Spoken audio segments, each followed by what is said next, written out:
is kind of tilted. The foundation is strong because Jehovah built it. You can feel the spirit and positive energy. Questions asked comfortably like you're talking with family. Get ready to settle in.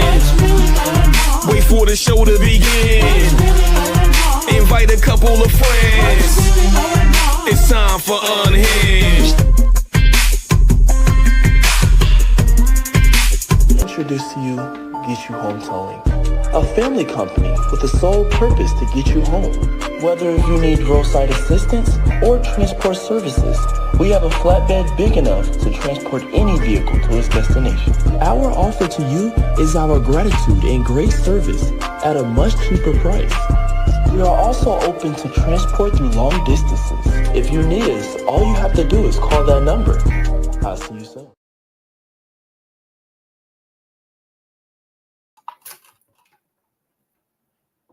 Hey y'all, how y'all doing? Y'all all right? I mean, what's really going on? Thank you so much for tuning in. You've tuned in to Unhinged Live. I'm your host, Nikita Tilted Halo Hansford, and I'm sitting alongside my very good girlfriend, Karen Sims Harrell of Twisted Threads LLC, and y'all already know what it is. We are excited about tonight's show for so many different reasons. Before I get into all of that, I want to go ahead and say hello, hola, and welcome to all of our replay viewers who are going to join us at a later date and time. We appreciate your support. So check it out. If you enjoy what you've been seeing, hearing, and experiencing here at Unhinged Live, do us a favor. Tell somebody about the show. Share the broadcast with your aunties, your uncles, your cousins, and them. It's summertime, and I know y'all out there cack-lacking, especially after last week's Mint mediation broadcast, but we'll get into that a little bit later. Of course, tonight, we're going to have a wonderful conversation with the minister you saw on this week's advertising flyer, and y'all know I'm going to go ahead and get into a super fan shout out before we get into that conversation. Y'all know I like to be poured into weekly, if not daily, but I'm grateful that you all will get to receive, just like I will, another just bountiful meal, a reflection of purpose from our very own in-house master life coach, Karen Sims Harrell. She's a master, certified life coach. She's a master. I just want to make sure y'all know that. She can talk to y'all about everything, but tonight she's going to give us the season's finale reflection of purpose. And of course, I'm just going to get into a little bit of a just be moment at the end of the show. So let me come on back and show that I have some manners and home training. And I got to ask you, Karen, it's a wonderful Tuesday on the East Coast of the USA. I got to ask you how you doing, girlfriend. I'm doing okay. You know what? I'm doing better than okay. We always hear people say, I'm blessed and highly favored, right? And we may have heard it so much, we forget that that's actually a thing of a thing, right? And so doing great. Planning for July 4th weekend. Hopefully this rain and these spot storms don't catch us out there. I may or may not have gotten caught in one or two of them. And it's like, 15 minutes later, then the sun is shining again. But I know that the sunshine is working real, real hard to make sure that my solar power self stays on full. So, gotta give a shout out there, and just all of the folks, for all the parents who are welcoming their teenagers and young folks home for the summer. That's not really happening over here, but when we have those moments tilted where it's like, I remember when, and I'm just grateful. I'm grateful that I don't have to feed none of them extra youngins if I don't want to. Yeah. Oh, I'm sorry. I felt that thing. I know, right? I know, but I want to let my fellow parents who are at the more beginning side of this, like, it shall not be this way always, right? So go ahead and get the potatoes and the rice and the peanut butter. Well, I don't know. These kids are allergic to peanut butter now. Yeah, I don't know what y'all feeding them. cornbread and collard greens down here. Okay, that's what we doing. We got some maybe cabbage. We do some cabbage and cornbread down here. Other than that, I'm doing well. Super excited for we now are officially entering the official summer season, right? And as we talked about our season finale, but we already got some burners for when we return. But I digress. So I'm going to share the love and ask the question to you, because oftentimes y'all know this is a reminder, check on your strong friends, that part. So Tilted, how you doing? Girl, I got a lot going on, and it's been so much fun. You heard in the off-air conversation tonight at approximately 6:05 p.m. I closed my eyes and took a little bit of a power nap, and the Lord just said, "Okay, baby, get on up," so I could come on in the studio and be here with you all on tonight. But before I get into how I'm doing, I just got to look at you, friend, and say thank you so much for the excellent job you did with the mediation with the tribe on last week. Last week.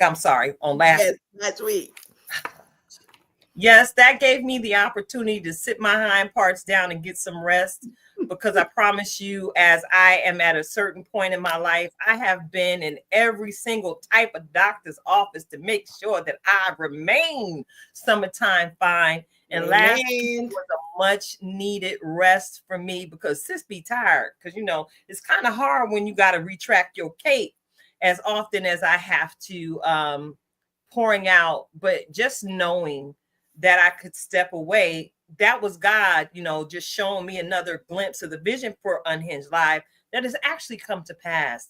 As I spoke it from the very first day when I brought you all together, I said I have to build the platform for the day when I am not able to be here, because I am going to be getting called into diverse places. And what do you know? You already know the testimony. Some of y'all do, some of you don't. But I promise you, every single thing I did 2 years ago, every seed I sowed 2 years ago, I am legitimately reaping the harvest of the harvest of the hustle. That's what I like to call it. Okay. I had, every now and again I have to encourage some folks in my circle to go ahead and solidify their hustle, so that they don't find themselves in a place of scattering. Focus on one thing and do that one thing consistently well, and watch God do it. Ask me how I know. I feel like we got to insert this right there, because listen, that was definitely a word within a word. The harvest of the hustle. Listen, the harvest of the hustle. See, these downloads just come out. I know, I love it. Before, but y'all can use that one. You too can reap the harvest of the hustle. But consistency is the name of the game. I don't even know where this one is coming from. I thought this was going to be part of my Just Be moment at the end of the show. But, I guess I have to say it to somebody now. I'm greedy. Just do it. Keep it coming. Just do it. Because if you knew the fullness of the testimony behind this platform, baby, I'm trying to tell you, there was a season, and y'all didn't even know. There was a season in one of these broadcast years where I was broadcasting from an old phone that I kept in the drawer, because I don't get rid of my cellular devices, because I just don't trust folk like that. So listen, the name of the game is sacrifice. Mm-hmm. The name of the game is commitment. Mm. And what are you willing to give up for the dream, for the vision that God gave you to come to pass? Are you willing to suffer some sleepless nights? What? Are you willing to pay for a chorus here or there to make sure that you are presenting your best stuff now? I can only say that because currently, Karen, you and I are taking a course to help. Come on, Blueprint. Listen, we are not new to this, but this is the thing, right? For all that you say, and I'm about to say, like, pull up, pilot. What we doing here? Like, you literally, they have passports ready. Okay, you know where I'm gonna go. You never know, but I love it because in this season that we're in, not only is God manifesting Himself, right, but we bringing y'all on the ride with us. This is not, we are not gatekeepers here. Anything that we learn, we're gonna bring it to you. Because listen, even our guest tonight, this is about us ripping down all of the posts so that there is no gate that's there, right? Because we hear often, my people perish because of lack of knowledge. And we're going to get into some things about how even in this summertime, normally y'all wouldn't see us in these July streets. I need you to know we are true to this sabbatical month, but we could not leave you literally without something to bump to. That means that you get the whole sum of the plan, right? We're not looking for you to wait until time is upon you. You hear us often say, stay ready so you ain't got to get ready. Why? Because the time is now, and you could be distracted by everything that the news is showing you, or y'all could like and share and make sure you subscribe so that when we go on our respective YouTube channels, listen, you ain't even got to go on one channel. Pick the one you know and make sure you press play over there, like and subscribe. Make sure you're not missing, right, the good information that's not just here for us, but it's also here for our families. Now listen, I got my paper and my pen. Girl. Normally you don't see me with my pen. It don't mean I'm not taking notes, but tonight I already know it's gonna be a notebook situation going on. That part there. So we done came with our passports. If you didn't get yours, go grab your passport, because tonight is sure enough gonna be a joy tsunami, and just we gonna call it a family reunion. That's what we gonna call it, because that's what this is. All right, I'm a step back. What you got next on your rundown, Tilted? Because you done let me sit. Look, because we. Thank God, God rest my parents that I can't get a whooping right now, but I'm looking at the time and, we got to be hospitable. Ooh, yeah, okay. Yeah, we got to be hospitable over here.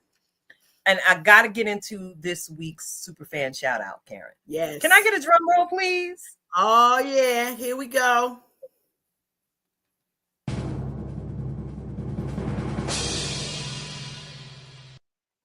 Yes, that was wonderful. So wonderful.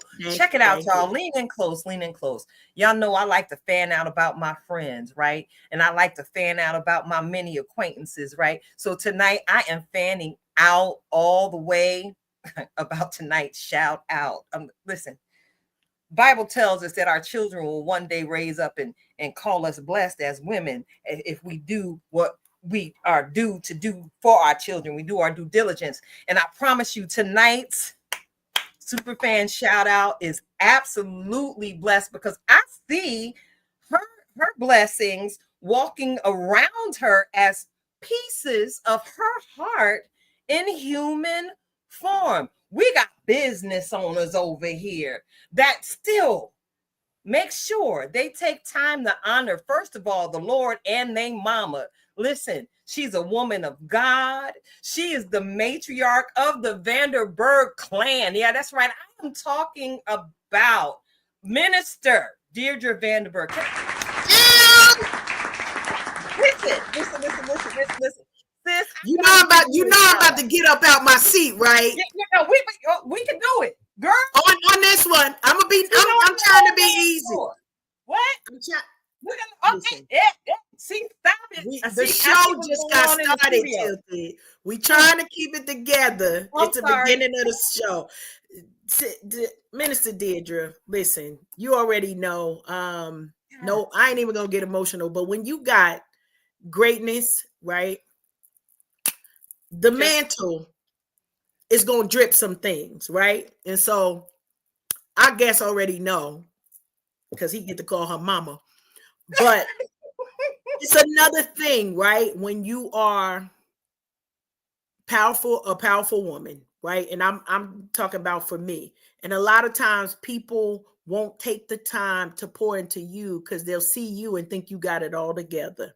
And so when I tell you the love that I have for this woman, we don't talk every day. It might be just a blue moon, but when we connect, right?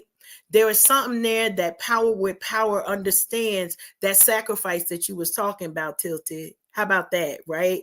That when you talking to people who know the language, when silence is an entire paragraph. Okay, that's all. I'm not gonna get into it. Girl, see, that's that frequency we stay on, because I was literally, as you were speaking, I was saying, what is the word you use when power doesn't make a sound and you just know you've encountered it?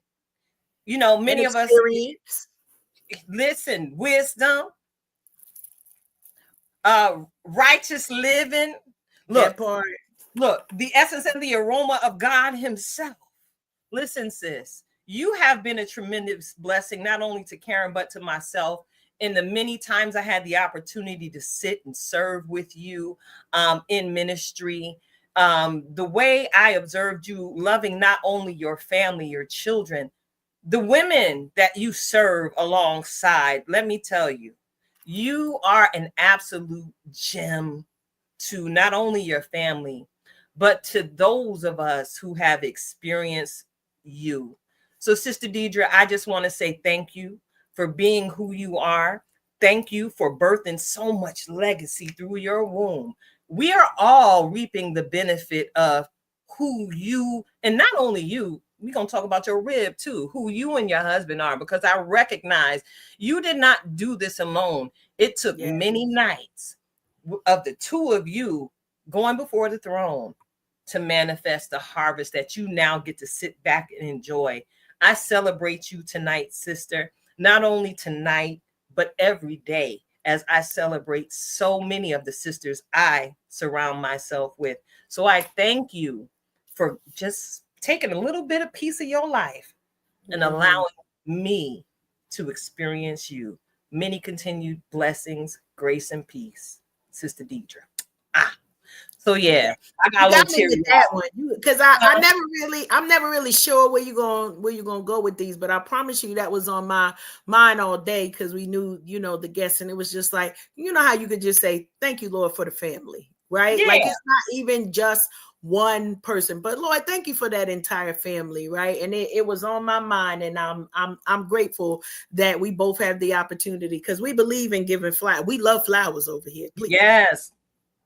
Oh, I'm sorry. I got flowers on the shelf. That part. We love the flowers over here, but it's not just flowers. That part. It's not for us. It's so that we can give them to folks, right?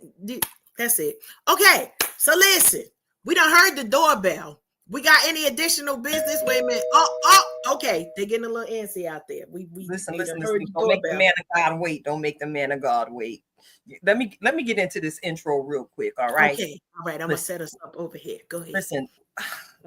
We've both had the awesome privilege of watching this young man since he was a knee high to a duck, to the husband, the leader, the father, the businessman, the community leader, that to becoming all that he is today. We got to sit on the sidelines and not only watch him grow, we got to watch him go and do exactly what the Lord instructed him to do.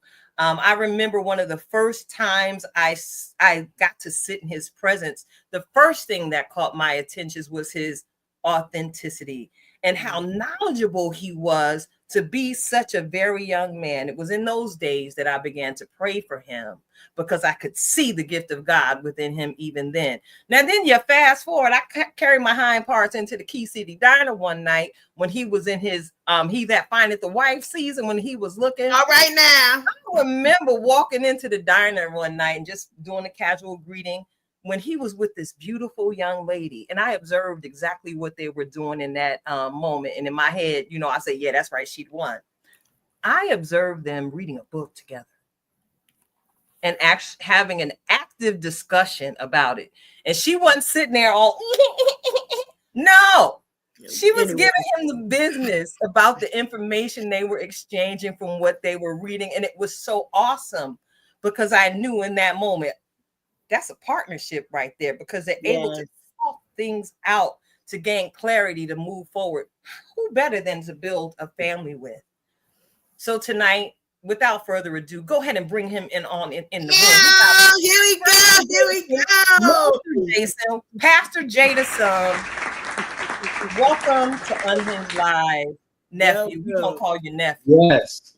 Look, I got two beautiful aunties that I'm on with right now, and it's just awesome to be here. And I have to say before anything, thank you both for honoring Mom. That is truly special and so awesome, so awesome. So glad to be here with you. Awesome, awesome. Yes, yes, yes.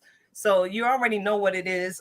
We like to get into the conversation with you and give the listeners and the viewers a little bit about you and how it started and how it's actually going right now. Now, I have a little bit of understanding about how your life journey began. I believe you and your family are transplants, much like myself. Y'all transplanted here from New York Yes, ma'am. to the Yeah. Lehigh Valley. So can you tell me what that was like for you? How old were you when you relocated here? Yeah, I was 14 or 15. I know I was in high school, and parents decided to move to Pennsylvania, and I did not want to come here at all because who does? Right? But came here as a high school student, ended up going to school at Easton, finishing up high school there, and got involved in church and went to school and met a beautiful woman and got married and had some kids and did some ministry. And it has been a tremendous journey. Coming here was different because I grew up, as many of us grew up in spaces that look a little more like us. So I learned to speak Spanish. I learned about patois. I learned all of this cultural stuff there. And then coming here, it was kind of different. But I'll tell you, I've stayed. I really believe that God's plan was for us to establish roots here, and I could never see it back then, but I certainly know now why we, the Vanderburg family, were supposed to be and are supposed to be here in the Lehigh Valley. So it has been a tremendous journey, and I think about it. Someone was asking me the other day, "How long have you been here?" And I'm like, "Man, I think it's probably been 20 years. It was 2005." Or 2006, so it's either 19 or 20 years. Like that's a whole long time. That's a life right there. That's somebody's baby who graduated high school right there and is on the way to college or in college. Like that's a long time. But truly happy, grateful, excited to be here. Now I want to jump in because it's an organic thing that we had the ability and the opportunity to honor your mom today, because she's that one. Now you know that, right? You know that she's that one, and we've seen her at the helm of so many different things. But I'm wondering, right? I'm a give you a moment if you need one. Mm-hmm. You only get to pick one. What is one piece of advice that your mom gave to you that you carry with you frequently, even whether you want to or not? It's like she is in the house, although the doors are locked, the windows are closed. What is that one piece of advice that maybe your mom is giving you and you're like, I'm taking this with me no matter where I go? So interestingly enough, when I got my driver's license, and the same with my brother, she shared some advice with us that in context was about getting a driver's license, but I have carried it with me, and I'm gonna tell you in a second what it is, but I got to brace myself and prep myself to give it to y'all. But essentially, one of the most profound things that my mother ever said to me was keep ninjas out of your car. Well, and when we got our driver's license, she said it to him, and then she said it to me. And of course, when she said it, it was about literally, you have a car now, make sure that you don't have folks in the car who aren't supposed to be in the car. Make sure that you keep your stuff clean. Make sure that you keep it neat and tidy, and that you never let somebody else come into your stuff and mess it up. Now, she was talking about the car, but I think of her and I hear her voice in my head in so many areas of life that there are just some spaces, some things, some places that literally are, and I'm going to tie it into the spiritual, are just me and the Lord, my family and the Lord. And everybody doesn't have to be all up in everything. And so I think about it often. We always laugh about it because I'm like, Ma, you were talking about the car, but I took that and I kept it with me all throughout life. And of course, that's more of a funny one. She has really shared just great wisdom. My mom, she's seen a lot. and she's navigated through a lot. And God has kept her, so she's an angel. I love you so much. And keep folks out your car, keep folks out your business, keep folks out of what's happening, keep folks out of your triumphs, out of your plans, out of your vision until the appointed time. I love it. So yeah. I love it. Yeah. From pre-conversations, Put I his love it. Cash App up here because he finna I'm gonna let him. I'm telling you, I love it. And for those of you who don't know, as soon as you said it, I heard protect your neck.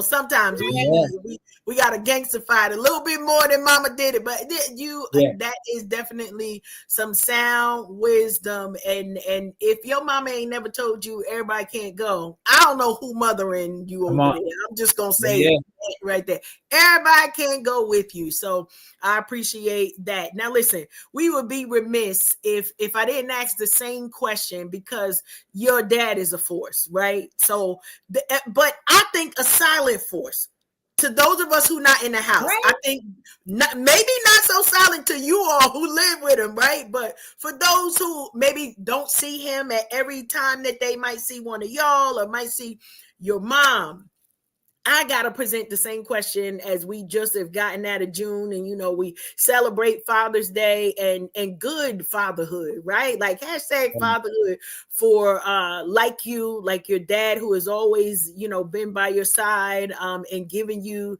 that father wisdom. What would you think? What would you say? One, I'm just going to say share one. I know you got many nuggets from your dad, but what one would you share from him? I will share the one where he said that you belong in every room that God allows you to be in. So many times, this is really a combo that I've heard it throughout life, but it really started when we first moved here, and I was going into some of the AP classes, and I was the only person who looked like me at that time at Easton High School. Now it's changed a whole lot now, but at that time I was literally just a brother in AP. In the AP classes. And so while I was coming home like, listen, I already don't want to live here. I didn't want to move here.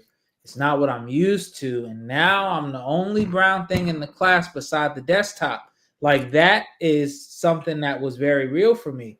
And my dad then said, yo, son, and my brother as well, who was in high school also, you belong in every room that God allows you to be in.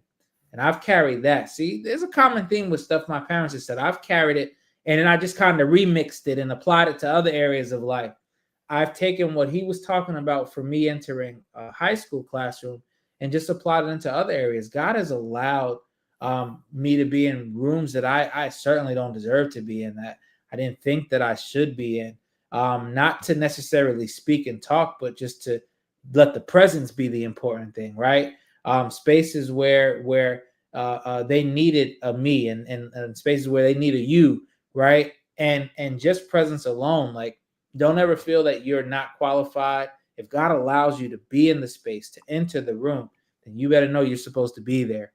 And you don't have to say a whole lot, but let your presence speak a whole lot more than your mouth. That's good. Mm-hmm. That's good. All right. Now I feel like that was a remix to that as well. I love that. I appreciate you sharing that. And as two queenagers, that's what we refer to ourselves, right? It is so important when we think about the impact of parenthood, the impact that we have on our children, and how it shapes their future. And so we got a bunch of coaches, we got a bunch of fashionistas, we got some personal everything over here, right? Because it's about lifestyle for us, and it's not just about are you a business owner, are you one faceted, but we know that because the God that we serve is multifaceted, he allows us to be that way as well. So appreciate all of that. Now listen, Tilted, I'm gonna let you ask a question. That's what I'm gonna do, because it's her fault. It's her fault, nephew. Why? Because, she left me in charge last week, right? And once you leave me in charge, it's a wrap after that. Like, so I'm trying to temper and whatnot. I'm like, where's she at? Okay, well, and last week. Look, sis is over here handling other business while you handling our business live. You know how we do. I got you. All right. But since you're yielding the floor to me, I'm listening to your conversation and how you began your educational journey here in the Lehigh Valley, not feeling like, this was really where you belong. But then, of course, your father just gave you that wonderful nugget of wisdom. You belong everywhere you stand, basically. Mm-hmm. Allow me to paraphrase it in the way that I tell my children, baby, you belong everywhere you stand. Don't you ever shrink and don't you ever play small. And then I have to, take my own advice. So I hear and understand that you were in some AP classes. What was your favorite subject in high school, if you don't mind me asking? Easily, no close competition, American history. Oh, nothing comes close. Like nothing's even close to it. What's the one that comes like near it? You know what? I would have to say, that's a great question because, well, if not U.S. history, European history. Okay, so you're a history. I was a history guy. At one point in time, I wanted to teach history, and I'll probably talk a little more about that a little later, in the totality of my journey. But I wanted to be a teacher at one point, and I was going to teach history to high school kids. And you have been, allow me to interrupt, and you have been a teacher, sir. We have sat under your teaching. Praise God. But go ahead. Yeah, no, I know you didn't think you was going to slip that statement. No. I loved history. I watched all of those old movies, The Untouchables, Glory, just anything of American history, and still to this day I love it. Erica loves what they call period pieces, so she watches some of the Queen shows, the British. I don't care for those, but United States American history, anything that was dealing with even Mississippi Burning, some of the tougher ones, or a Higher Learning, or American History Act. Like, I love anything that is American history that's real. I really believe if we all would get more educated on some of that stuff that has happened here in this particular country, around the world is important. But if we learn stuff that has happened here, maybe, just maybe, we don't have to repeat it. Although we've been doing a whole lot of repeating, unfortunately. Yeah, man. I actually turned my television to Fox News. That's right, y'all. Hold my mule. I turned my television on to Fox News today.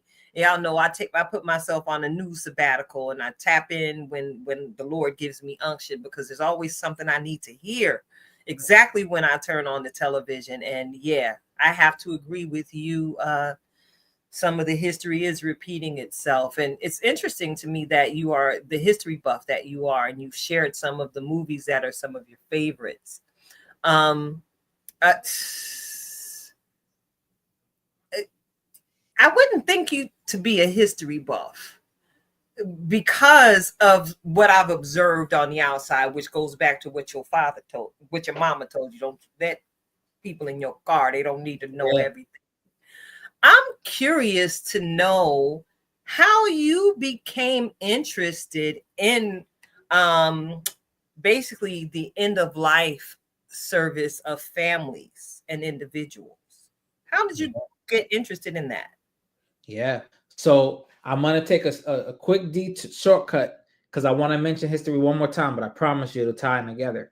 See, I loved history because I had some great teachers in New York, 6th grade, 7th grade, 8th grade leading up. And I came from a town that literally was all Black and Hispanic, or derivative of that, maybe Caribbean, but it was all us.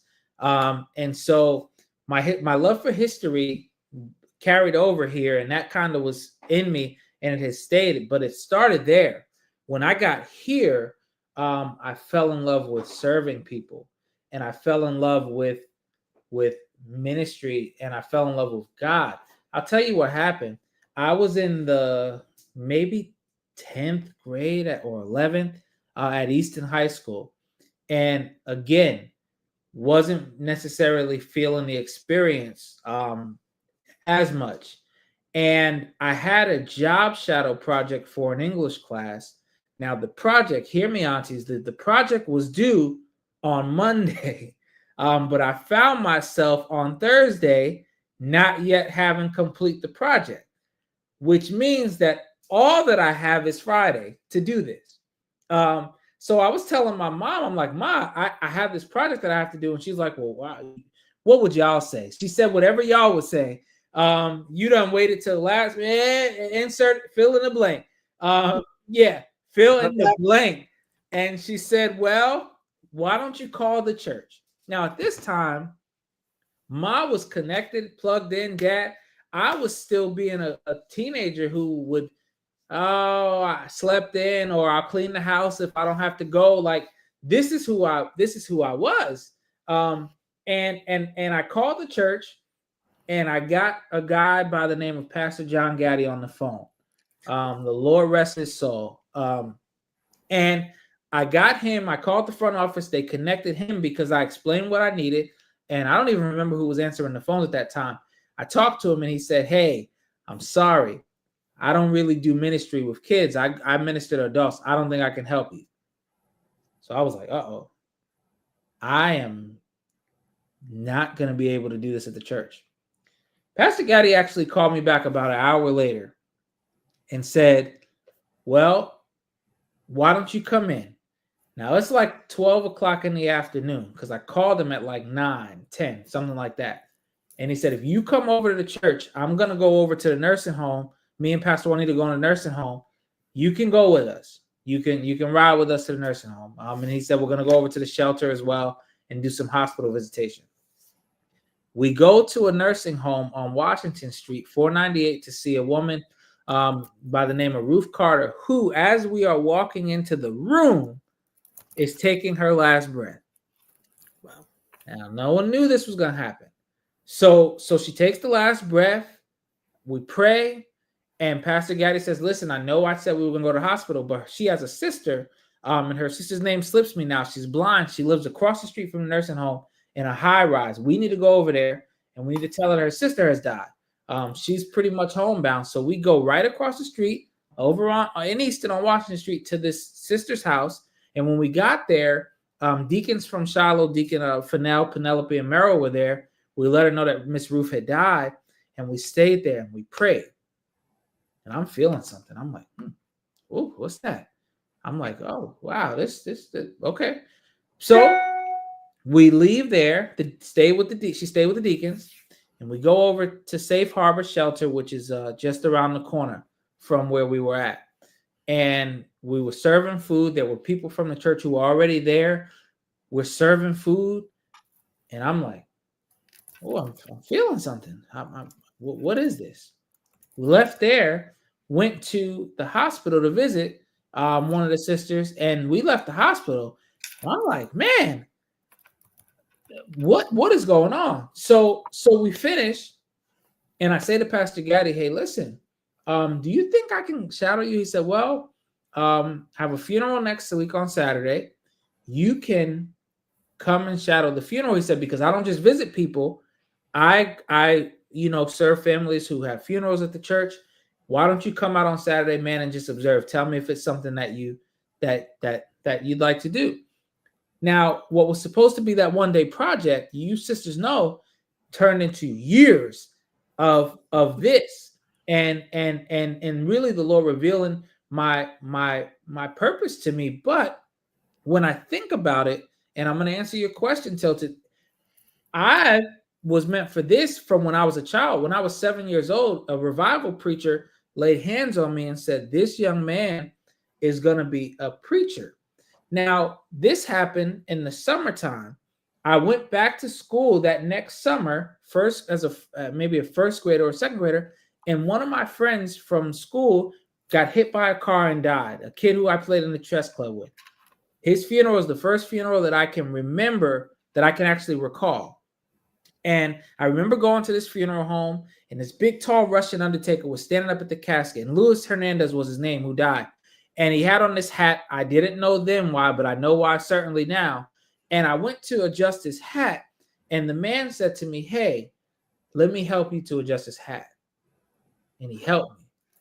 Now, I'm making a salad right now. I'm making some soup right now with all these different stories. But when I reflect back and put it all together, I realized that the Lord was showing me, right, even then at an early age, what he wanted me to do. 9/11 happened. Both my parents worked in the World Trade Center. And I went to so many 9/11 funerals with my mom. My father, God bless him, it just was too much for him. But my mom went, and I said, Mom, I'm going to go with you. So we went to all of these funerals, memorial services. And even as a kid, I'm thinking, wow, this is sad, but this is beautiful, right? This is sad, but this is beautiful.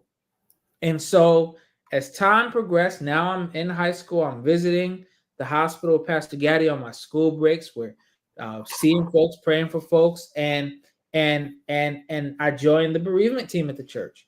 So now, not just the funerals that he's a part of, all of them that are happening in the church space, I'm actually there serving with the team. And yeah, I from there I went to school and went to work at hospice. I was a hospice chaplain. End of life. There is something really special, for people who are birth doulas and people who are in the room when someone is born, or someone who walks alongside a woman during that journey of delivering. It's really special. I feel the same way about end of life. It is such an honor. It is so special. It is such a blessing. It is such a wonderful experience and a trusted experience, such a sacred moment. Yeah, I don't know how I didn't answer but that's kind of all of it in a nutshell. Listen, that was what I wanted to hear. I wanted to hear the journey, so that others could hear your testimony. Because, as I've been encouraging quite a few people this week, God really does use it all to work together for our good. Even when we don't understand, we'll find ourselves at the top of the road looking backwards, and our only declaration can be, God did that, and he did that thing well. Amen. So so God established you in your purpose, and I have to absolutely agree, because I also carry a certification in palliative care, and I have done some work in the field, and I've been with quite a few people at the end of their life. And yes, it is sacred, especially having the opportunity to care for them physically, to bathe them, to wash them, and to listen to them have the conversation when they're actually in the in-between. A lot of people don't realize that that's what's happening. They are really in that transitional space. And it's really, truly a sacred time, especially when you know the giver of life very well. You understand what's happening in that moment. We're being called from one glory to yet another, to be revealed as we truly are in the presence of God the Father. So check it out, man. So yeah, I got the scoop, because I saw you had posted that you started Vanderburg Family Funeral Home and Cremation Services. First of all, let me go ahead and congratulate you again publicly for this awesome accomplishment. Because you truly are designed for this, as we just heard. How was that dream birthed in you after all of these years in service? Yeah, one of the coolest parts of my high school negligence that turned into me living out purpose, identifying purpose and walking it out, were some of the things that happened after. So I mentioned joining the bereavement team. While I was on the bereavement team, now I'm talking about from age 16 to like 20, 21. Like, these are a number of late teen, early 20 years. And I witnessed a number of different funeral homes coming into the space through these funerals. And actually, on the later end, I actually went to work for one who had done a lot of work and serves our church even to this day. And seeing the funeral homes interact with the people, and seeing the presentation, and seeing the care for families, and seeing all of the steps, whether it was the cemetery or the flower arrangements or the way someone was dressed or the person who spoke and gave the greeting at the end, it was super cool. Now, one of the things that I want to mention too is that my family, Vanderburg Family Funeral Home, is not the only family funeral home in the family. I know that's a lot of family, but yeah, my cousin, who is probably like a third cousin, to be honest, was the first Black funeral director who opened a funeral home in Iredell County, which is like Mooresville, North Carolina area. And that funeral home to this day still exists. It's called the W.H. Bryant Funeral Home. Now, Harvey is 88 years old now. And he and my cousin, his wife is the relative, but they started the funeral home together. She also is a funeral director. And so when we would go down to North Carolina and visit during the summers, I like to go down to the funeral home and just see how things were going there because of my interest. So you mix the family and the church and interactions with funeral directors. I was like, man, God, is this something that you would have me to do? And it was a very clear, yes, my son, this is what I'd like you to do. It was destined. And I'll tell you, I actually started mortuary school before I went to school for religion. But God told me, I believe, to do the church first or to do the ministry first, learn that, because I was on a roll in the church. And oddly enough, literally as I'm graduating college, Pastor Gaddy went to be the senior pastor of a church, and the church hired me to be the visitation minister of the church and to continue the work of visiting the sick. So I'm like, okay, Lord, I see why you had me do that. It was probably a few years after that where the Lord said, I never told you not to finish mortuary school. I just said, do this first. It's a delay, but it's not a deny. So I went back to school, and during the pandemic, I started at one mortuary school, and I ended up leaving that one to go to another one where I actually was going to class and not just online.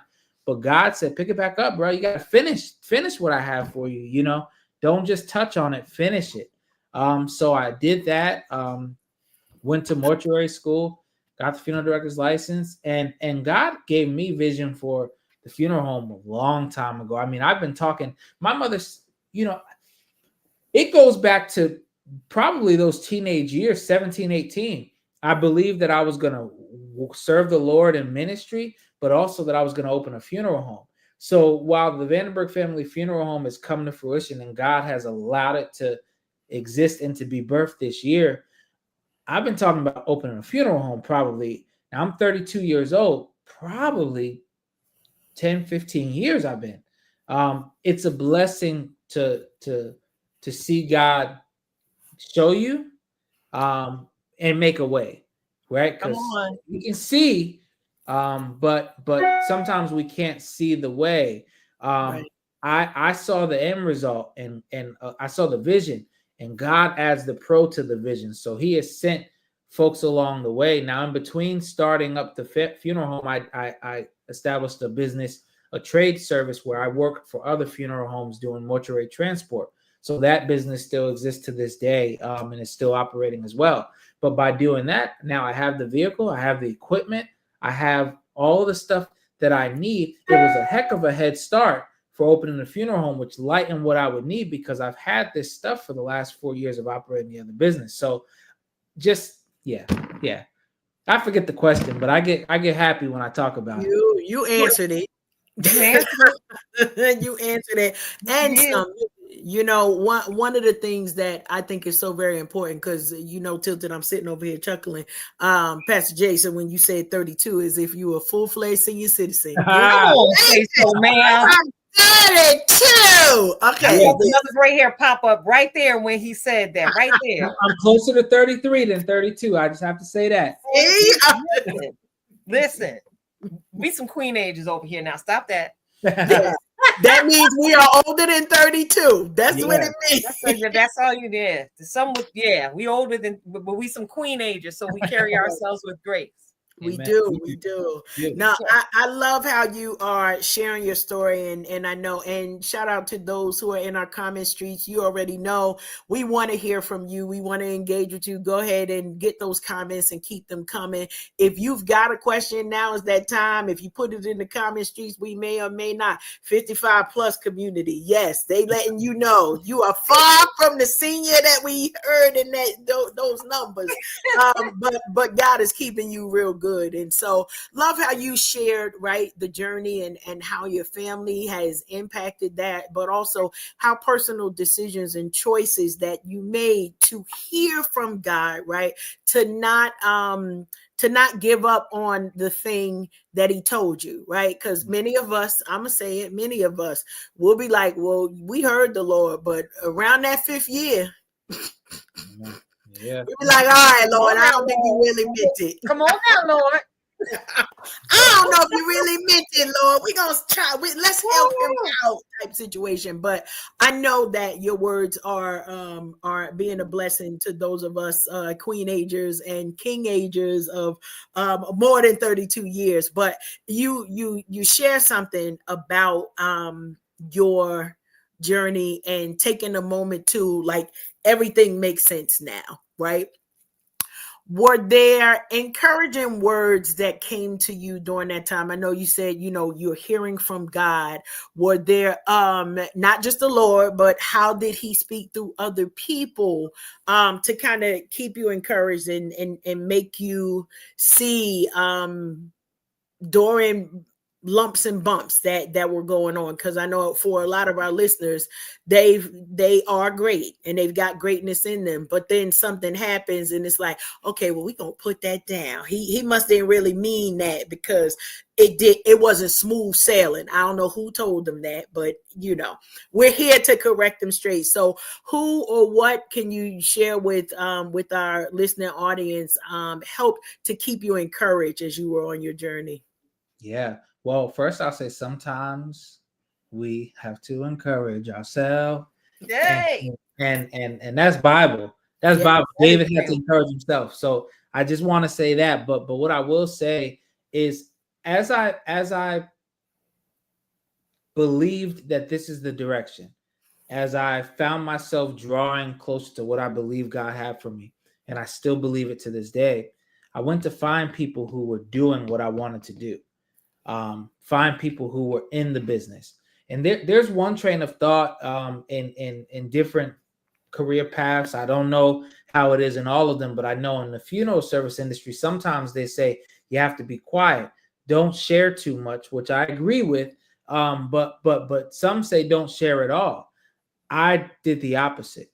I believe that if God told me this was coming to fruition, no person, place, nor thing could stop it if God has said it. And so I was very bold in sharing with funeral homes who I was working for, funeral directors, and I would say, hey, listen, this is my aspiration. And to be honest, while I braced myself, because there were some who said, oh man, they're going to write you off. They're not going to use your business. They're not going to use the trade service. They'll cut you off. No, folks were so encouraging. And they said, man, listen, any way that we can help, we're going to help.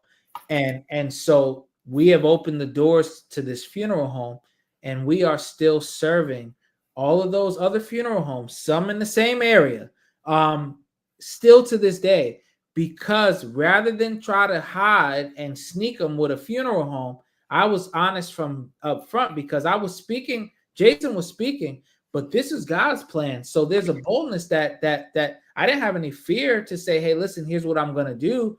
And there was also a courage where, hey, this is what God told me to do. If you decide to cut me off, if you decide not to use me, if you decide to naysay, if you decide, have at it, bro, have at it, sis, because I'm going with God. And so that was so important to me, y'all. That was super important, because when you know it's from God, when without a shadow of a doubt, I was raised as a kid in a really old traditional stuffy type Baptist church. But they used to say, when you know that you know that you know that you know, Glory. That means more to me now than it ever did as a kid, hearing it and wondering what it meant. When you know that you know, there's a boldness that you can walk with, knowing that it's not your power. It's not really your boldness at all, but it's the boldness of the one who stands behind you, the Lord who is sending you, the Lord who orders your steps. As a matter of fact, he's the Lord who's gone before me, before I even got there, and goes before you. Yes. Ooh, I love it. I love it. Listen, Rhonda, I was waiting for you. We got some regulars. That's that right there. We got some regulars, and they come through with the hitters, with the questions, right? And making sure that we cover all the bases. So shout out to our sister, Rhonda Thomas Booth. And she comes with the question asking, what advice would you give to a young person that may feel like no one, including God, is listening to their pleas and prayers? Yeah. Well, Miss Rhonda, I thank you so much for asking the question. And I'll just start by saying that I have certainly been in a space where I wondered if God was hearing me, if God was listening to me. Now, there's Bible truth, because I'm gonna give you the Bible, but I'm gonna give you the practical as well. There is biblical truth. The Lord inclines his ear to us, and he hears us, and he delivers. That is a matter of fact. That is reality, point blank, period. He does hear. But it is very easy sometimes when we're navigating through life, when life's and there's trouble and there's all of the stuff that life does, and we're not seeing a desired result, or we're not seeing a relief from what we're going through, it can be very real, and it can be very easy to question or to wonder if God is listening to our prayers and to our pleas. One, I think the truth of the fact that he does hear us is important to consider. But what I would also say is I would lean into what the Bible says in 1 Thessalonians chapter 5:17. The Bible says that we should pray without ceasing. So while this may seem like a really strange response, the advice that I would give to someone who feels like no one, including God, is listening to their pleas and prayer is to keep on praying. Is to keep on praying and to continue on. Not for any other reason than that there is truth that God hears us and that he is listening. So I would say keep praying. Know that he listens. But the other thing that I think is important is I like that the question says it includes no one, because God inclines his ear to us and he hears us. But we also have people in our life, people in our midst, people, right? We think often of this up and down, that's us and God, but this right here is you and me. And so if you feel like no one is listening, those are moments to share. Those are moments to be vulnerable and to speak. Whoever the no one is, because the no one has to be somebody, whoever the no one is, those are moments to have conversations of vulnerability. I've learned that in vulnerability, there's safety if you're talking to the right folks. In vulnerability, there's opportunity. Again, if you're dealing with the right folks and being vulnerable with the right folks. Those are moments when you can share not only to God, like, hey, God, I know you're not listening, or God, I don't know if you are listening, because I want to share. God can handle that. And I would tell any young person, old person, or person in the middle, God can handle you saying, hey, God, do you actually hear me? God, do you love me? God, do you care? There is a train of thought that says not to question God, but he's God. He can handle our questions. As a matter of fact, he knows them before we even ask him. And so keep praying. Don't stop. Continue, but also be vulnerable. Speak to folks. Share what's on your heart, whether it's a counselor, whether it's a person, whether it's a trusted individual, and certainly with God. Don't stop. Keep on. Can I add something to that before we get into the next question I saw posted in the chat? You know, I love that you said exactly what you said, because it's basically something that I have poured into my children all of their lives. Pray without ceasing. It never stops in here. You ain't got to open your mouth to talk to the Lord. And when you're talking to him, give him your details, including the nasty, dirty, stinky ones that you think he's not aware of. He knew what he put in you. He knew your name before you was even formed in your mother's womb. So talk to him. So he's familiar with you. As you said, he's close to you when you're talking to him. And yes, thank you for clarifying that, because I remember growing up being told you ain't supposed to question God.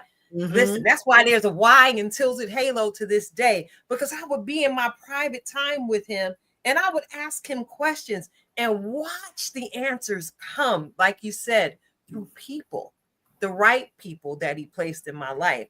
We see another question posted on the screen, and this is from our sister girl Soleil, Miss Marisol Colon of Girl Talk Nails.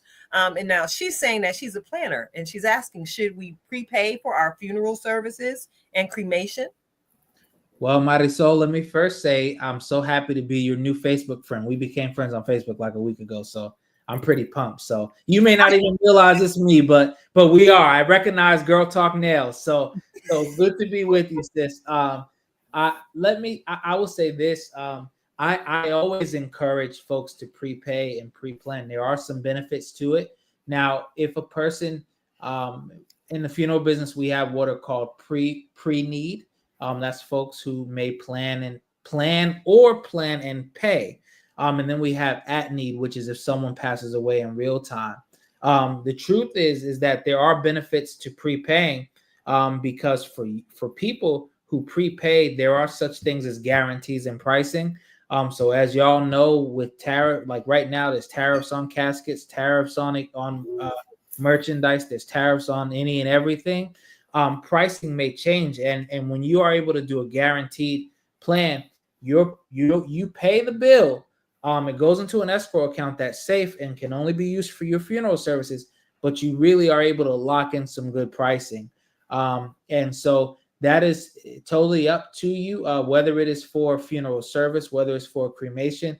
You can prepay and or pre-plan, because there is a thought that you have to pay. You can make arrangements and do pre-arrangements without paying anything, and your file will be locked in. Now, to pay, of course, is a benefit, to chip away at the total bill. But to answer your question, do whatever your heart desires.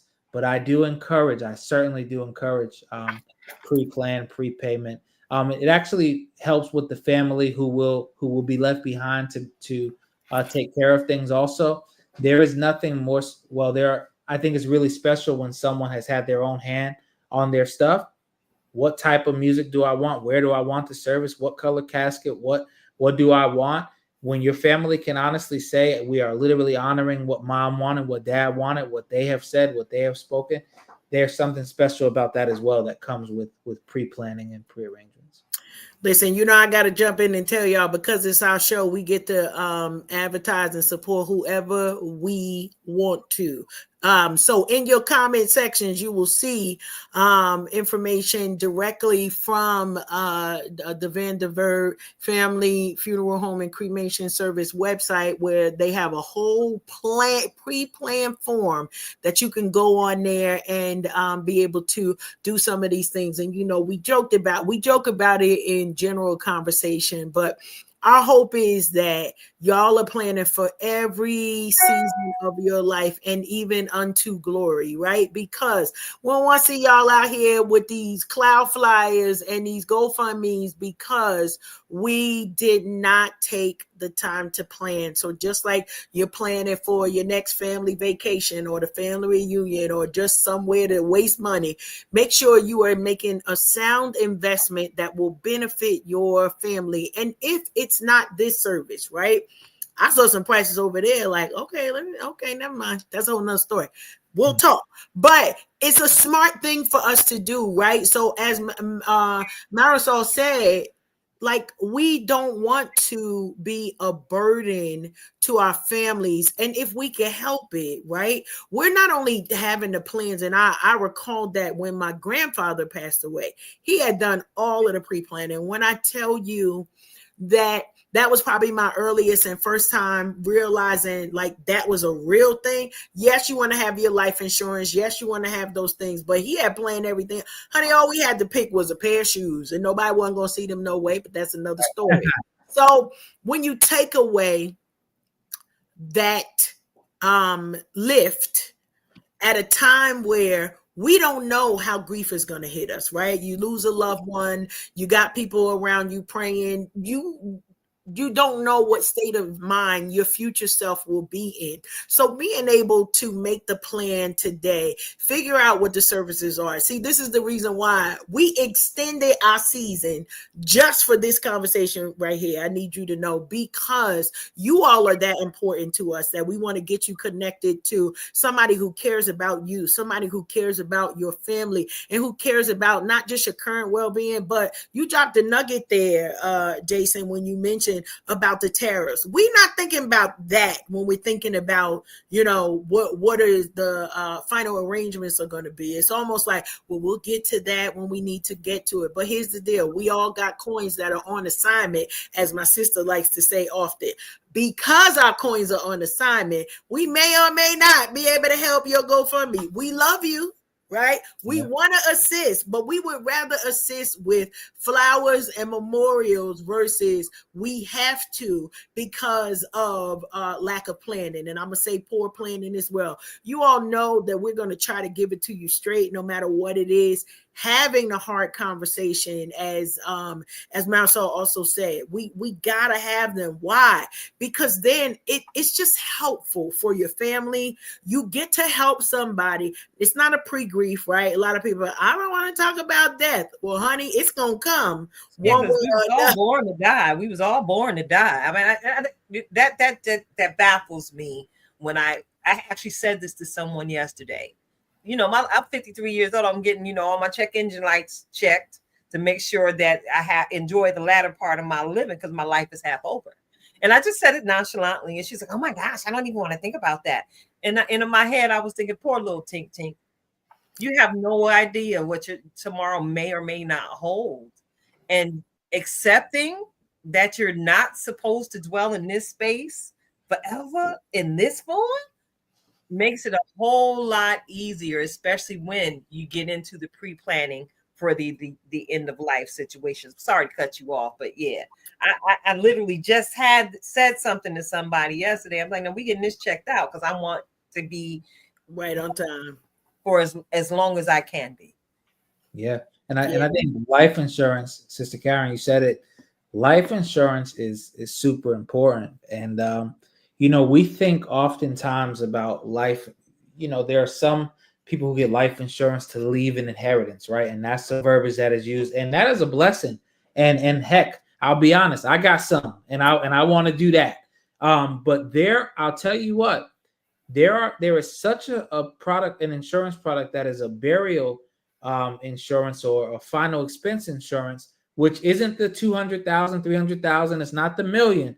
But it's the 10,000, the 15,000, the 25,000 that will ensure that your family can bury you and not be burdened with the cost. And I'll tell you the thing about these smaller denomination policies are you might be able to get one for $35, $50 a month, $40, not astronomical. Again, there is such a product where you want to build a legacy and you can do the higher death benefit, but there are some that are catered directly toward a reasonable amount to make sure that your services are taken care of. And I preach those. Those are the ones where you don't have to go through the health test. They're not going to ask you about your cholesterol and your high blood pressure and your diabetes. These are the ones where you can literally just get a product. The only thing that you need is to be alive because we're going to die. Like that's the stipulation. But I would definitely encourage looking up final expense policies because I'll say this. Now, I have seen GoFundMe come through. God has allowed people to give to some GoFundMes. GoFundMes have helped to send people off, but GoFundMe is not meant to be a form of payment for a funeral. GoFundMe is not life insurance. So God bless those who have given and God bless those who have raised them. And I'm not, I'm in no seat of judgment either way. We do what we have to do. But I'll tell you, if you look into a final expense policy or a burial policy, you'll be blessing the folks who have to take care of your affairs. Mm-hmm. I love that. Absolutely, absolutely. However, I'm on the petty pew today. We listen and we judge. And here's the thing about insurance: the younger you are, the better. Yes. Yes, we talk about that because in my day-to-day, listen, I'm looking at an irrevocable funeral trust on my desk right now to make sure that it's worded properly to protect the applicant's assets. Mm-hmm. And this is another way you can again protect your assets at the end of life in the pre-planning situation, because like you said, Pastor Jason, it's clearly laid out in whatever policy plan you choose to sign on the dotted line for. Thank you so much for this wonderful information. Listen, y'all, I know you've been listening to Pastor Jason on tonight, Minister Jason. I prefer minister because minister is more with the people in my mind. and because that's how I see you hands-on. So Minister Jason, as you can hear, is extremely insightful and eloquent. So you all have the information. Of course, we're going to be flying it, and you may have noticed that I invited every last one of y'all that I'm connected to go on over there and like and support his page on Facebook. Get connected to this local game changer. You know, I know what I envision for your blessed family business even now, and you just getting started. Can I ask you, how are your children handling this new season in your life? So, you know, the funeral home's name is Vanderburg Family Funeral Home. Question that I get asked most often is, how many of y'all are really involved in the business? Now, I will tell you, I have an amazing family. They'll connect. Erica, my mother, my brother, you know, sister, anyone will connect. But the reason that the business is called Vanderburg Family Funeral Home is actually the thought that I had initially is because I have two little ones who I hope will be able to join. This is for them, that will leave a legacy that they can connect. You can either work or you can own the place, either one, but it's for you. Now the kids, they are familiar with dad working in the death care industry from years prior with the removals, and we have code words in the house. Like if I go out on a call, that means I'm going to pick up someone who has passed away. The kids have been up to the funeral home. We set up curtains and design the place. Now they have never been there since we opened, and we'll work on, you know, what that looks like. But getting prepared, you know, we've explained to them what it is, and yeah, it's been good. It's been good. As a matter of fact, one day, believe it or not, I was going to collect some information. Few of the funeral homes that I service now, I was going to pick up some checks. That's what I was going to pick up. And I went around to 3 funeral homes in the area, and I had Evan with me. Now I was literally just walking in the door, grabbing paper and leaving. So nothing intrusive or anything like that. And when we got home, he said to Erica, he said, Dad kept taking me to all of these churches today. And I thought that was the funniest thing. And I was like, well, son, you know, I guess kind of like churches, but you know, depending, it could be like that. And yeah, so we've explained it, and yeah, as they get older, it'll be very interesting to see how that extends and expands. So yeah, no, it's good. Yeah, well, this is one scenario where I really don't envision the apple falling too far from the tree. You're truly blessed, young man, Pastor Jason, as is your wife, as is your children, as is your entire family. Shout out to Baron. Shout out to my baby Britt. Can we clap it up for Brittany? Yes. We got to give her a hand clap.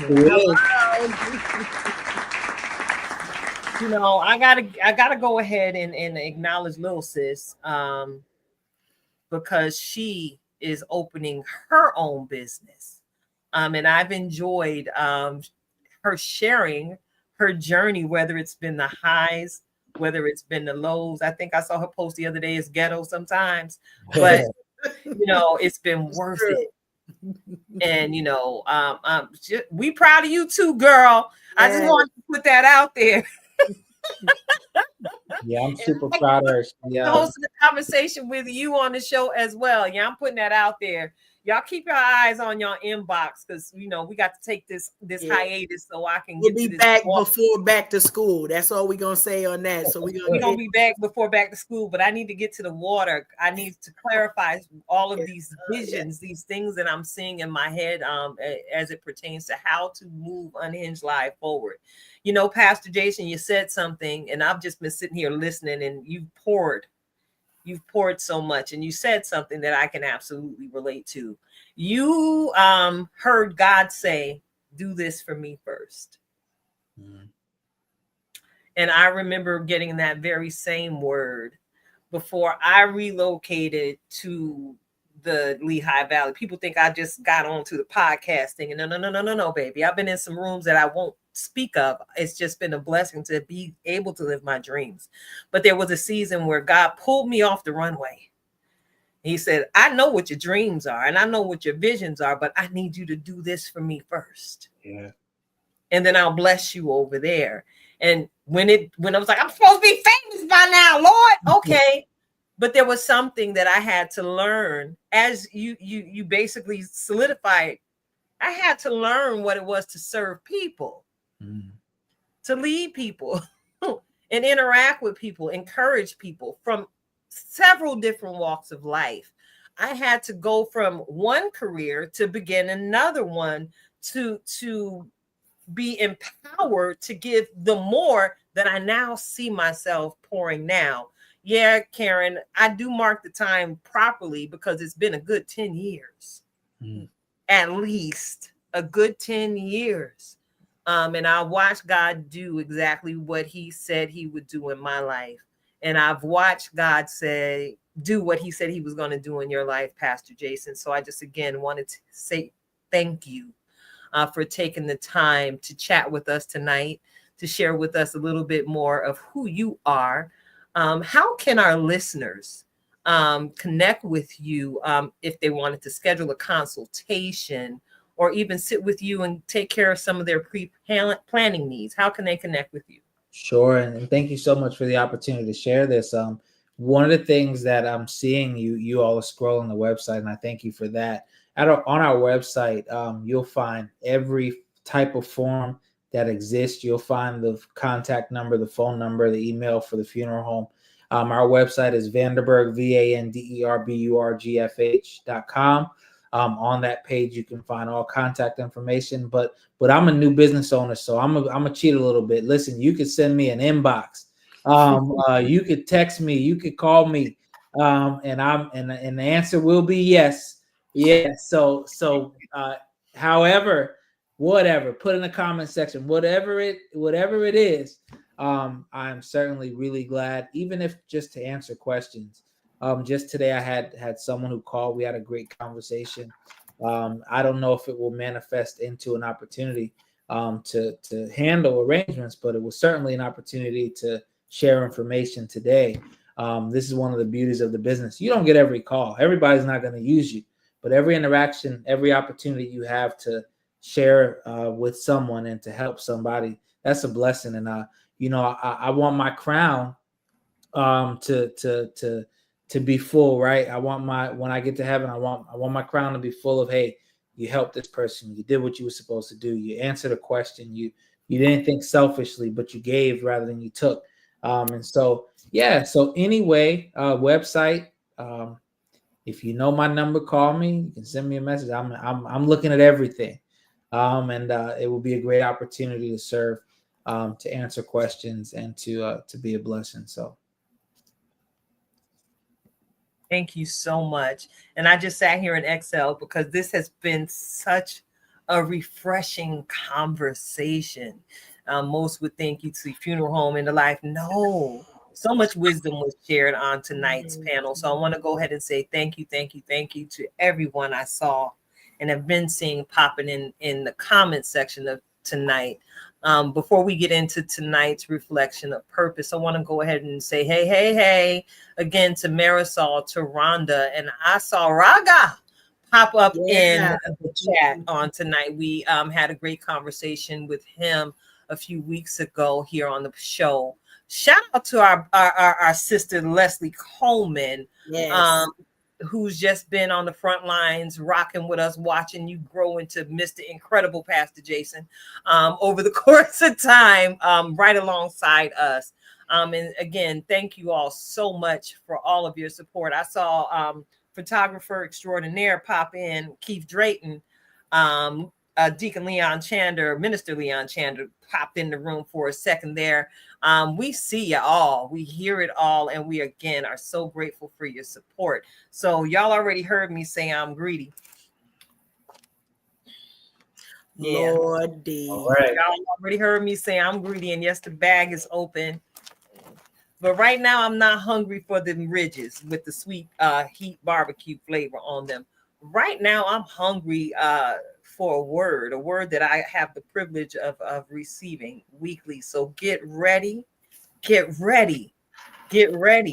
for for what's really going on with this week's reflection of purpose from our very own in-house master life coach, Coach Cash herself, Twisted Threads LLC, with this week's reflection of purpose. Take it away, friend.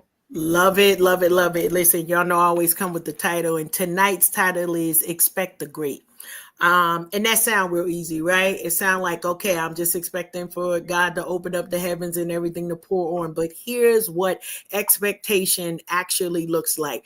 Preparation, right?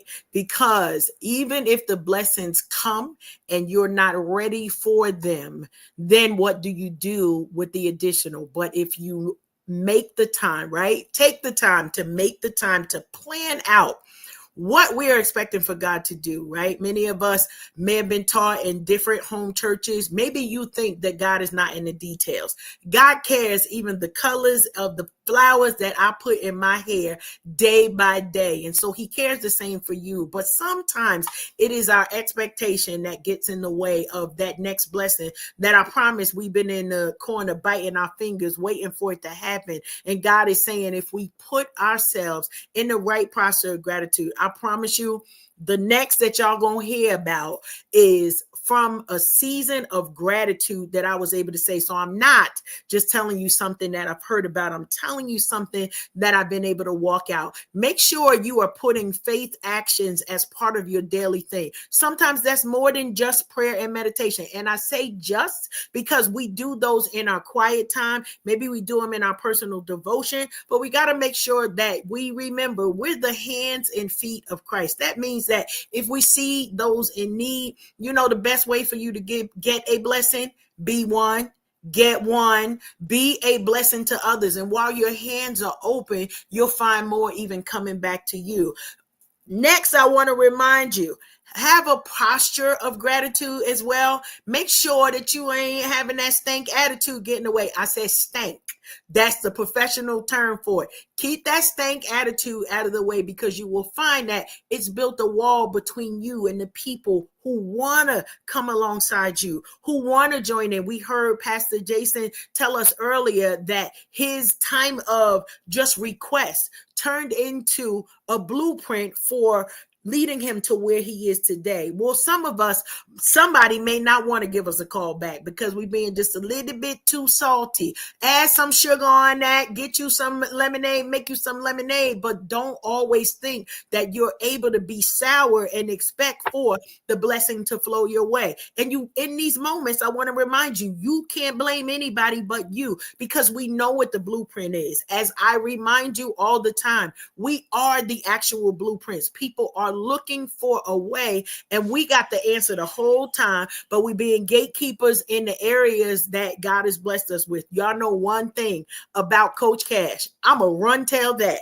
And in this season, the next thing you gonna hear is me run telling about the goodness of God and the greatness that not only has he allowed me to see, but he's also placed it in me to be. Many of you will disqualify yourself. We heard from the Vanderburg household. Listen, whatever room God put you in, you were supposed to be there. Now remember, act like they called for you when you walk in there. Because you know, when your parents call for you, you're going to show up. But you're not going to show up scaredy cat. Ma, you called me. What you want? I mean, you're going to do it better than that because you don't want your head knocked off. But you're going to make sure that what it is you went in there for, you're not leaving without it. It is your birthright, not only to expect the great, but to expect to receive the great. So listen, wash your pots, get your bowls together, because this next overflow that's coming is going to be more than just for your house. We see the things going on around the world, and here's how we prepare. Expecting the greatness not only to come to us, but to flow through us. Listen, as always, I remind y'all, keep going forward. Why? Because I can't get to the cake until we get to the end. So complete it, because as I tell you, I'm here for the cake, but we can't get there until you complete your assignment. Expect the great, y'all. Tilt it. Back at you. Yes, and I'm expecting great things every single day. The Lord allows me to open my eyes. I'm in my Donald Lawrence now. Expect great every single day of my life. Thank you for that word, Karen. And I promise you, you said something out your mouth just now that tapped into my little just be moment. That's that frequency we tend to coexist on, no matter what distance is between the two of us. And tonight, you know, I gotta leave a space for my guest to get that outro on tonight, but I'm gonna offer my just be moment.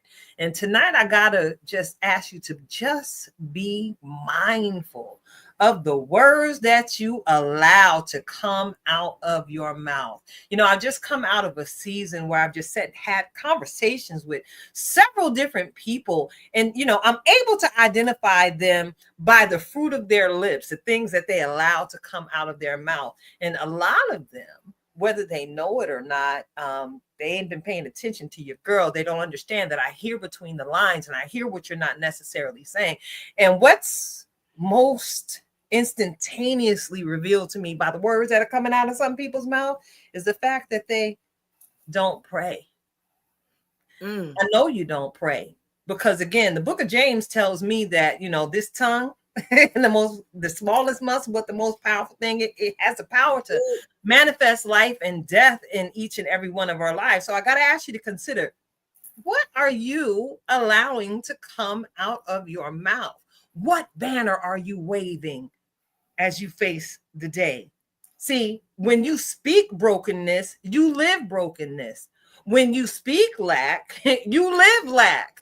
And when you begin to change the words that come out of your mouth, I promise you, you keep speaking them consistently and boldly enough, everything around you is going to change. So how about I offer you this?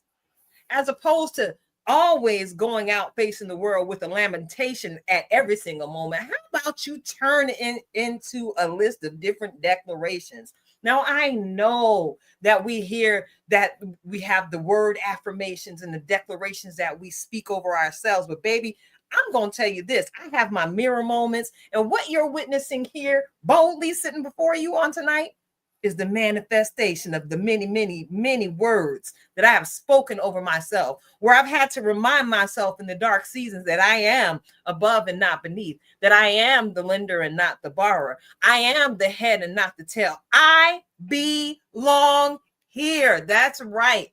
I am everything that God says that I am. Now, he says that I'm a princess, so that means I have manifested into a whole queen at this point into my life. Let me tell you, I walk it like I talk it, y'all. I believe everything that God has said about me. And the evidence is that abundance that surrounds me. Because when the math don't be mathing, let me tell you, my God stay Godden. And that's my story. And I'm going to stick to it. It's going to be my testimony forever. So I can only encourage you what I've encouraged myself on several occasions to do. I got to encourage you to watch the words that you allow to come out of your mouth. For your single mothers in the situations walking these streets, you are not alone. You are not single if you are bowing your knee before the omniscient one, the one who has the ability to give you all knowledge and things pertaining to life and godliness. He shows you the way. I remember the season in my life when I would go and literally speak into existence what I didn't see into my hand. I would speak into my refrigerator and tell my refrigerator that it was full. And then I would walk over to the pantry, you know, in my single mother season, walk over to the pantry and be reminded of what God did for the widow. When she gave her little, he took it and he made it much. So here, fast forward. We walking it like we talk it. Ew. And we are living the words that we allow to come out of our mouth. So coming out of the watch your mouth season, because I went through a whole, you know, Bible study and prayer season where God was saying, watch your mouth. Mm-hmm. I got to share that wisdom with you all. You can still have fun this summer. You know why? Because it don't take $500. You don't necessarily need to hop a flight to have a good day of fun with your family. Take that little $20, gas up your tank. You got the internet bill already paid. Google Relations work. You can find all of the free things to do. And your children will never know you were in the midst of crying out to God to be exactly who he needed to be. You needed him to be in the moment, the provider. Watch the words that are coming out of your mouth. And if you do nothing less than when you open your eyes, the first thing outside of saying, thank you, God, for allowing me another day. Thank you, God, that I have everything that I need. Yes. Just be mindful of the words that are coming out of your mouth. It's your girl, Tilted Halo. And I'm sitting here alongside my good girlfriend, Karen Sims Harrell, Coach Cash of Hey. Reds LLC. And we have been absolutely blessed by the conversation we were able to have with you tonight, Minister Jason. I got to yield the floor to our guests because you got the season closing word. Put something on the people, brother. Well, after all that we have heard and seen, Yes. and after all that has been said, I have not a lot of words, but what is ringing in my spirit is the fact that God is able. And whether we need him to help us to tame our tongue, whether we need him to help us to fulfill purpose, whether we need him to help us to walk more in what he has for us, it is important for you and me and everybody to know that God is still able. And if there's anything that I can leave you with, if you're watching, if you're listening, if you're connecting, if you see this on the rebroadcast, you may even want to say to yourself that God is still able, because we need reminders sometimes. He never stopped being good. He never stopped being able, but we are what we are. And we need a reminder every now and again.